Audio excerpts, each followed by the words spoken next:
నా కూతురు కారులోనే ఉంది. రా, ఇక్కడి నుంచి బెంగళూరు 1 అవరే వెళ్ళిపోయి ఉండొచ్చు. 2 రోజులు నన్ను అటు ఇటు కదలకుండా చేసావే, మగాడివిరా నువ్వు. నీతో చెప్పకుండా వెళితే నేను మగాడిని కాకుండా పోతాను. రేయ్, వేసేంట్రా వాళ్ళు.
మొట్టమొదటిసారి రైల్వే స్టేషన్లో నేను సుసీని చూసినప్పుడు నేనెవరో తనకు తెలియకపోయినా తెలుసని చెప్పింది.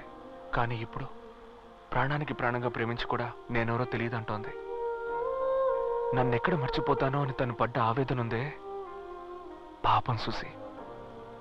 తను నన్ను మర్చిపోయినా నేను వదులుకోనని సుసి నమ్మింది. నేను సుసిని వదులుకోలేను. తన నమ్మకాన్ని వమ్ము చేయను. వస్తాను సుసి, నీకోసం తప్పకుండా వస్తాను.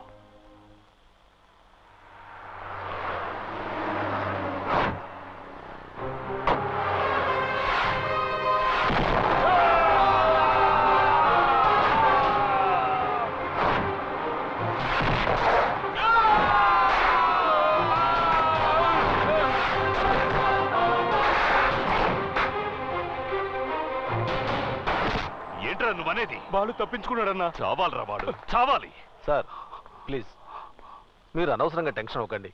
ప్రాబ్లం మీకు అతనికి కాదు, అతనికి సుశీకి. ఇలా చూడరా, నీ అదృష్టం బాగుండి సుశీ ఇక్కడికి రాగానే దానికి పూర్తిగా నయమైంది. అది మెడ్రాసుకు వెళ్ళటం, వాడితో ప్రేమలో పడటం, ఇవన్నీ దానికి ఏమీ గుర్తులేవురా. ఆ వెధవికి పిచ్చి పట్టి సుశీ సుశీ అంటూ వీధినెంబడి పడతాడు చూడు. వదిలేయరా వాడిని. వదిలిపెట్టాను. వాడు ప్రాణాలతో ఉన్నంత వరకు ప్రాబ్లమే. You will be all right. Thank you. Hello, నేను బాలుని మాట్లాడుతున్నానన్నా. బాలు, ఎక్కడున్నావు? బెంగళూరులో. ఓ, సుశీని చూసావా? కలిశానన్నా. సుశీ నన్ను మర్చిపోయింది. ఓ గాడ్, క్యూర్ అయి ఉంటుంది. మర్చిపోయిన పాస్ట్ 3 years గుర్తుకొచ్చుంటుంది. నిన్ను మర్చిపోయి ఉంటుంది. నీ గురించిన జ్ఞాపకాలు వచ్చినా రావచ్చు, రాకపోయినా రాకపోవచ్చు. ఈ సిచ్యువేషన్లో తనకు నువ్వెంత ఎక్స్ప్లెయిన్ చేసినా సరే అసలు అర్థం కాదు. నువ్వు ఫోర్స్గా వెళ్ళి నేనే నీ లవర్నని చెప్పినా నిన్ను ద్వేషించే అవకాశం ఉంది. ఏనాటికైనా నా జ్ఞాపకాలు తనకు గుర్తుకొచ్చి నేను లేనని తెలిస్తే చచ్చిపోతుందన్నా. వదిలేయమంటావా? నీ బాధ ఏంటో నాకు అర్థమైంది బాలు. మనిషిని నువ్వు ప్రాణంతోనూ స్పర్శతోనూ చూస్తున్నావు. నేను ఒట్టి మాంసం రక్తంతో చూస్తున్నాను. ఏంటన్నా నువ్వు అనేది? బతకరని నేను హోప్స్ వదులుకున్న వాళ్ళందరూ బతికి బయటపడతారు. అంతా దేవుడి దయ నేనంటాను. అది ప్రేమ వల్ల నువ్వంటావు. నేను దేవుణ్ణి నమ్ముతున్నాను. నువ్వు నీ ప్రేమను నమ్ముకో. ఎందుకంటే రెండు ఒక్కటే.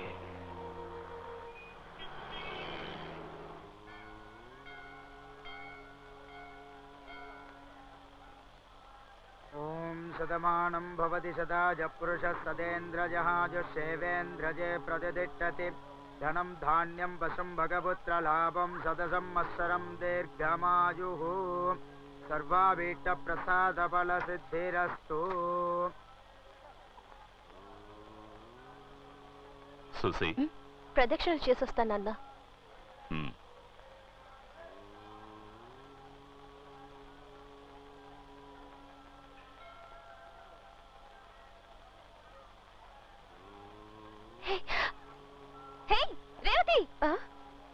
హాయ్, రండి వెళ్దాం. ఆ రోజు ఇన్సల్ట్ చేసి మాట్లాడుతున్నా చూసారా? నిన్ను చూసి ఎన్నాళ్ళైంది. హే చింటూ, నువ్వు సూపర్ మ్యాన్ వా. చింటుగడి ఫస్ట్ బర్త్డే రోజున కలుసుకుందాం. ఎలా ఉన్నావు? నువ్వు పిలిస్తే మాట్లాడాలి, తిడితే పడాలి. నువ్వేం ఫ్రెండ్వే? ఇంకెప్పుడు నన్ను పలకరించాలని చూడకు.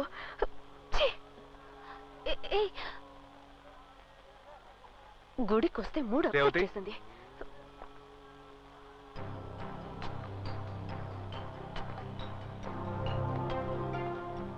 నేను గుర్తున్నానా?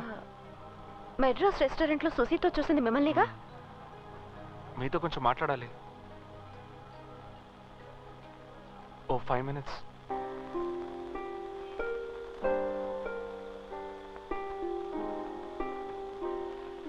సంతోషం అనేది ఆ కొద్ది రోజులే తను అనుభవించింది.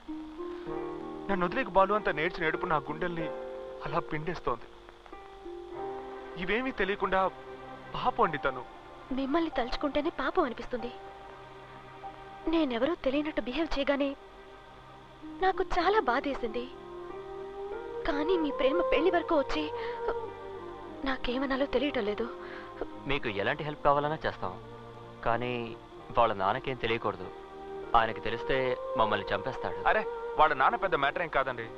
ఇప్పుడు కూడా నేను ఒంటరిగానే వచ్చాను. మా అమ్మకి, నాన్నకి, ఫ్రెండ్స్కి, ఏరియాలో ఎవరికి సుశీకి లాంటి ప్రాబ్లం నన్ను మర్చిపోయిందని తెలియదు. తెలిస్తే అల్లాడిపోతారు. తెలియకూడదు కూడా. సుసి వాళ్ళ నాన్న ఫేస్ చేయడానికి నేను ఒక్కడిని చాలండి. మీకు ఎలాంటి ప్రాబ్లం రాదు. వాళ్ళ నాన్నగారిని మేనేజ్ చేయగలరు, కానీ సుసీకి అర్థమయ్యేలా ఎలా చెప్పగలరు? తను అర్థం చేసుకుంటుంది. నాకు ఆ నమ్మకం ఉంది.